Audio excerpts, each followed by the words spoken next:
Hi guys, I'm Shahzad and welcome in this video. Today we're gonna discuss about the comments. Let's suppose you are defining or you have defined a particular script and now you are not going to use that particular script. Let's suppose you have a loop and you are now disabling or not going to use that particular code. Then definitely you have to use the comments. So how can you do the comments? How can you work with the comments? Also, we're gonna discuss about the case sensitive. Let's suppose what happens if you define the variables in lower letter and also the uppercase. Let's get started. Okay guys, so first of all, why you need the comments? Let's suppose if 10 persons working on the same project, then definitely they always use the comments so other guys can easily understand what's happening in the project. Or if you want to say you don't need to execute this line of code, then you can just use the two backslashes. As you can see, now go to the page, refresh the page. As you can see, now it's not working. Why? Because we have just used the comments. So this is a single line point. Let's suppose if you have multiple lines, let's suppose like this, go to the page, refresh the page. As you can see, you have multiple h1. Now, if you want to use multi-line, then you have to use the backslash static and here static backslash. So go to the page, refresh the page.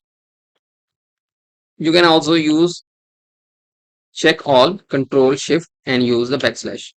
That means the editor automatically use the comments out of the box for you. So this is the comments. Now let's discuss about the case sensitive. Make sure while working on PHP, you have to consider the case sensitive, because if you use the echo, like we are already using this one,